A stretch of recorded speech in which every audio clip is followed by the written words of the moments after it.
Y ya saludamos a nuestra psicóloga de cabecera, Alejandra Vallejo Nájera. Alejandra, buenas noches. Muy buenas noches, Carlas. ¿Qué tal está usted? Pues nada, estupendamente. He pasado un lunes estupendo y ya aquí mucho. Preparando el tránsito al martes. Estupendo. Y hoy hablamos, bueno, por decirlo así, de lo más íntimo, que es el sexo.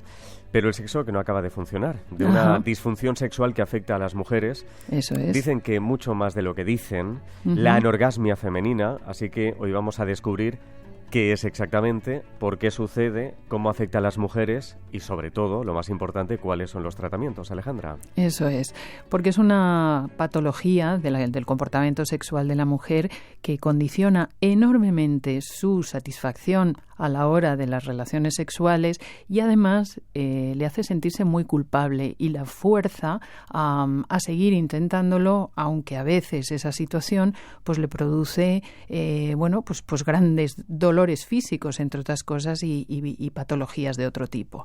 Vamos a hablar de la anorgasmia femenina. ¿Qué es la anorgasmia femenina? ¿Qué es exactamente? Bueno, pues es una incapacidad de sentir el orgasmo en diferentes situaciones. O bien no lo siente en absoluto y nunca lo ha sentido, o bien habiendo recibido la estimulación adecuada, no consigue tener el orgasmo, si bien a lo mejor sí que lo consigue en situaciones solitarias, pues simplemente con su pensamiento. Pero en cuanto se relaciona con una pareja, esto se hace inviable.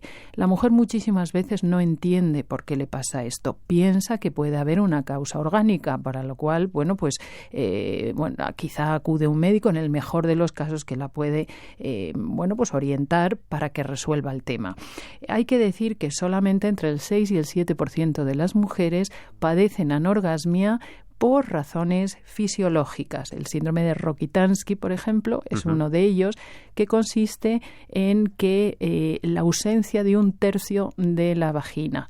Bueno, esto se detecta desde que la mujer es niña, por lo tanto, se sabe que esta puede ser la causa. Pero como insisto, solamente entre un 6 y un 7% de la población femenina padece anorgasmia por esta causa. Por esa razón, el resto, entre el 93 y el 94% de la anorgasmia femenina, se debe a causas psicológicas. Ajá.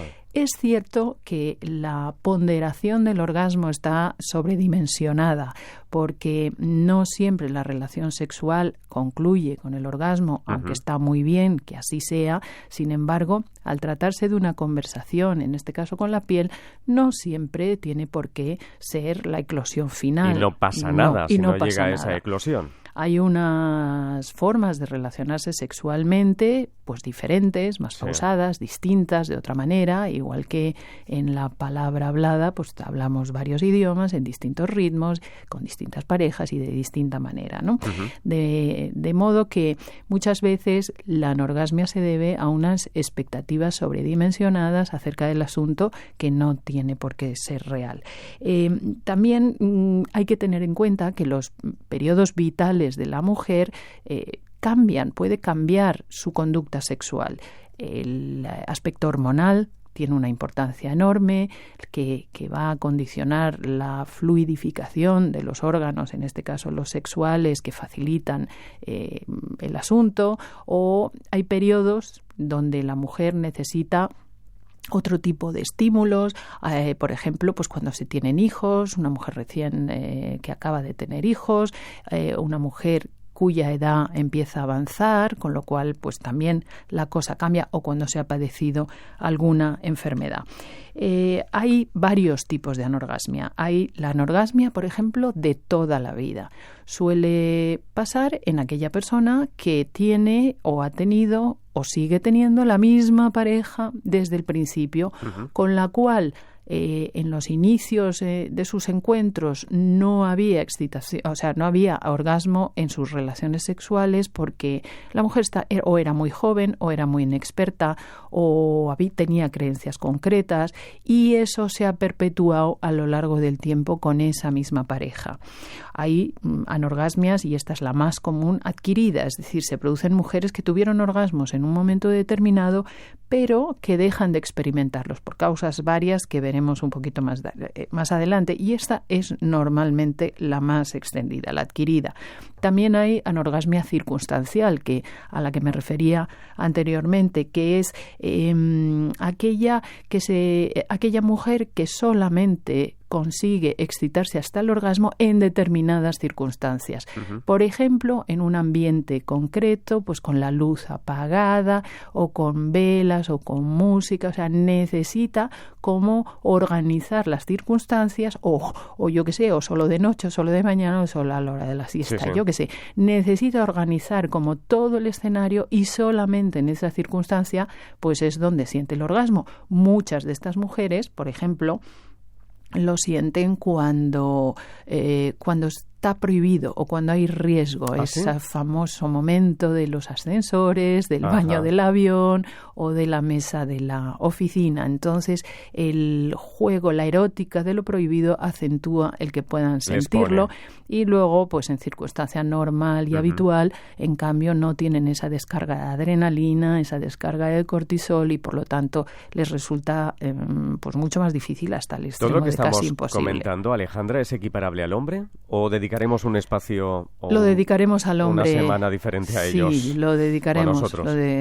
Sí, lo dedicaremos especialmente a ellos. Esto se refiere simplemente a la mujer, si bien es verdad que hablas del hombre, porque efectivamente el hombre le excita mucho lo prohibido también y casi más que a la mujer. Pero en fin, se da... No, pero no solo me refería a ese último comentario, sino a todo lo que estamos comentando hasta ahora. Sí. La vertiente psicológica, todo esto. Sí. Bueno, ya lo hablaremos otra noche. Sí, yo me comprometo a ello porque también es súper importante. Claro, y luego está la anorgasmia generalizada, que en ninguna situación y con ninguna pareja la mujer consigue ese orgasmo. Pues bien, las causas pueden ser de muchísimos tipos. Hablo siempre en el espectro psicosomático, lógicamente. Bueno, puede haber sucedido una enfermedad que luego condiciona la riada emocional. También puede haber situaciones en las que la mujer está ingiriendo determinado tipo de medicamentos que alteran un poco en el cerebro la zona de placer que tiene que ver con la excitación, el clímax sexual.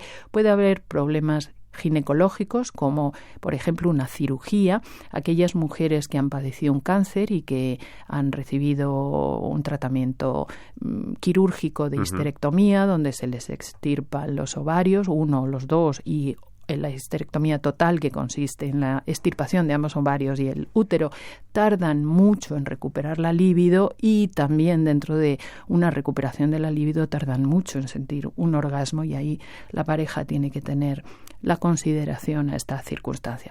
Pero también se puede dar el caso del alcoholismo y el tabaquismo, y aquí pues las mujeres que fuman mucho no son conscientes muchas veces de que el tabaco altera la circulación sanguínea y puede ocurrir que no haya el torrente de sangre necesario que hidrate y lubrique todos los órganos sexuales.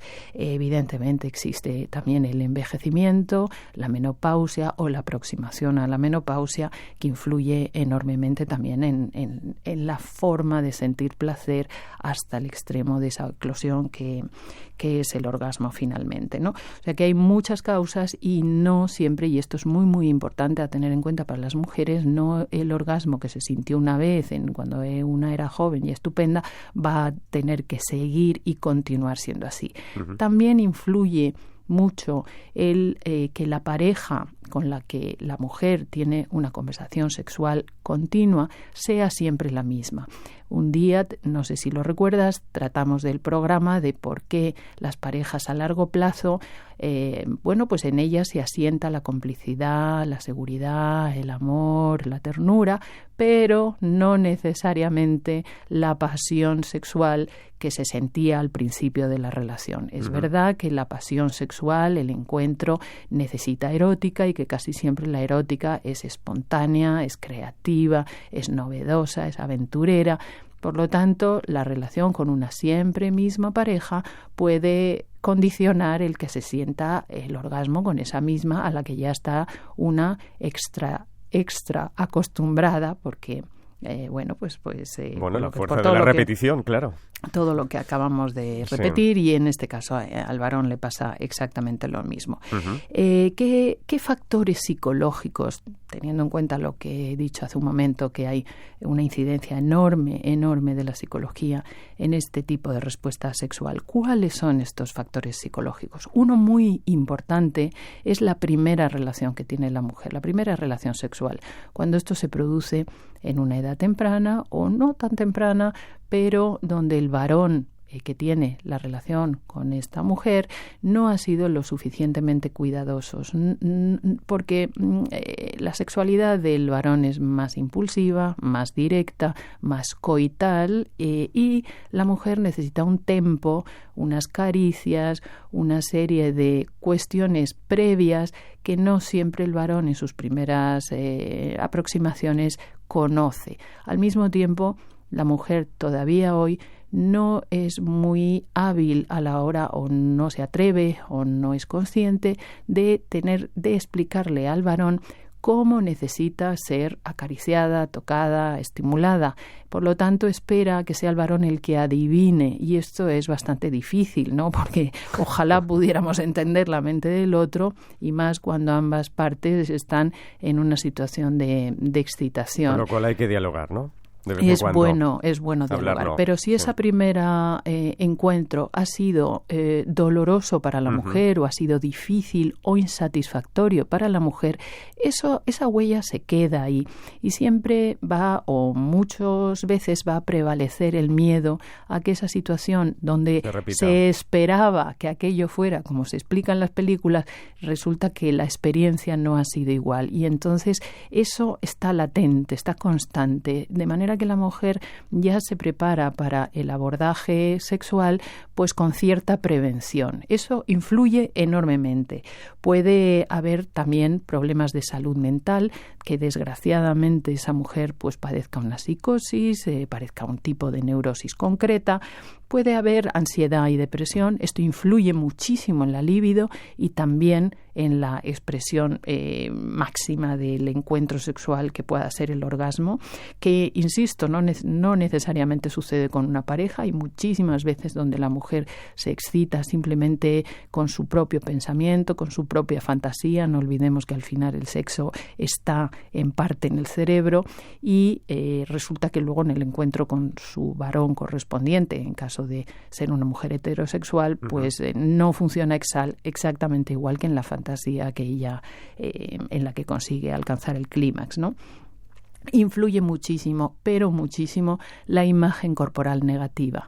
Y ahí, pues, desde luego, la terapia hace una labor espectacularmente buena, porque fíjate, casi el 75% de las mujeres tiene una idea negativa acerca de una parte de su cuerpo. ¿75%? Sí. Es muy elevado, ¿eh? A ver, de las que no están satisfechas con su cuerpo, que son muchísimas, pero hay una parte, y es sorprendente, qué parte produce la mayor insatisfacción o comentarios negativos de una acerca de una misma. No me atrevo. Sí, pues yo te lo voy a contar. Los muslos. Los muslos. O sea, las mujeres no aceptan sus muslos. No aceptan sus muslos, o los encuentran demasiado gordos o demasiado flácidos o no suficientemente atractivos, y entonces la falta de consideración, aceptación y amor por tu propio cuerpo hace que lógicamente te defiendas a la hora de que otro lo vea, cuando resulta que normalmente el varón no está pensando para nada en el tamaño de los muslos en el momento de eclosión, ¿no?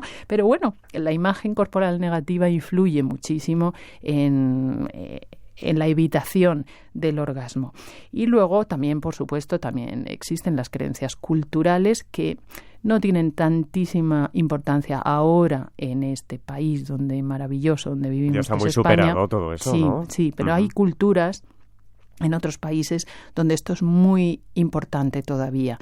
La mujer no puede sentir placer o no debe sentir placer. En otras culturas, insisto, porque su papel fundamental es ser dadora de placer para el hombre, o simplemente su papel en esta vida es procrear. Y esto también influye. Y creencias religiosas, que por supuesto influyen también.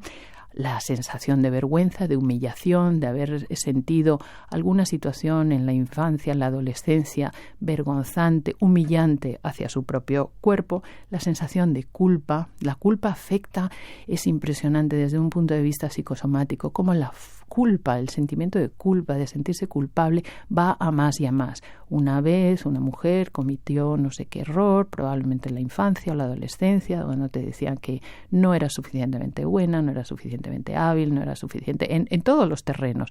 Y va la mujer poco a poco creyéndose culpable de todo, de lo que le corresponde y lo que corresponde a otros también. Y eso a la larga, esa emoción negativa, enjuiciadora, tiránica muchas veces, que se mantiene en el tiempo, va a enfermar una parte del cuerpo. En la medicina psicosomática esto se tiene muy en cuenta, y es la zona de los ovarios. No es que sea un caso del 100% de los casos, pero en el cáncer de ovario suele haber una herida de culpa sostenida en el tiempo durante mucho tiempo. Es muy curioso esto. Y luego, bueno, pero se puede superar. Bueno, sobre todo tomando conciencia de ello. Yo ofrezco a todas aquellas mujeres que padezcan anorgasmia que no se aguanten, porque los coitos suelen ser dolorosos, suelen ser desgarradores en muchos aspectos, el sentimiento de culpa y de frustración se acentúa muchísimo, y por favor, es que esto tiene tratamiento, y tiene tratamiento relativamente sencillo, siempre y cuando la mujer acuda a terapia. Esta terapia la lleva a cabo una sexóloga o un sexólogo, y evidentemente sería ideal que no solamente fuese ella a terapia, sino que en los un momento dos, dado claro, eso es cosa de dos. La acompañase su pareja sexual, y entre los dos aprendieran a manejarse bien en este lenguaje que produce tanta frustración, sobre todo a la mujer, pero también a su pareja, lógicamente. Y porque a veces acaba fingiendo, ¿no?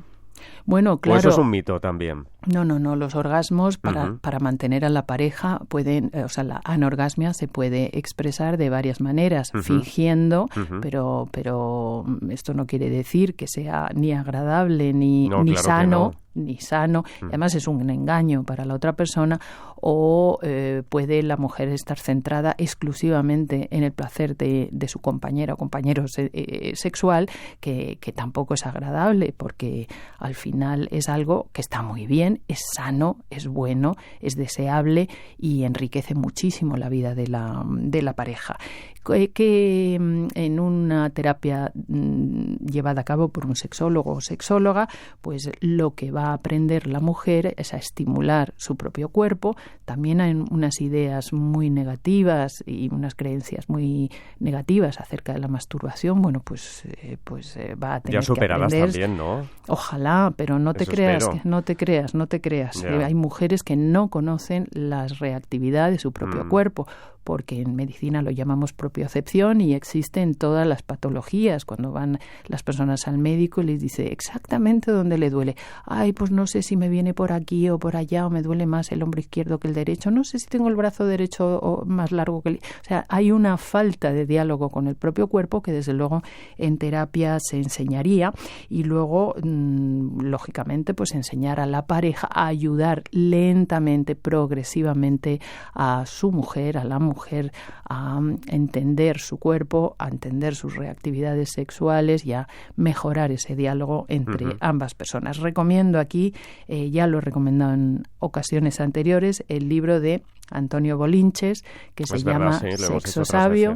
La publica ahora de bolsillo y es muy fácil encontrarlo, y es un libro de verdad maravilloso, aparte de que Antonio yo le admiro muchísimo. Muy y buena quiero. gente además. Sí, lo es. Sexo Sabio, Antonio Bolinches. Así finalizamos, Alejandra, sobre todo insistiendo en que estas cosas es de dos, de la pareja. Sí. Y una noche de estas abordamos la anorgasmia, pero masculina, ¿sí te parece? Me parece una idea buenísima. Bien, pues así quedamos. Alejandra, cuídate mucho. Vale. Hasta la semana que viene. Adiós.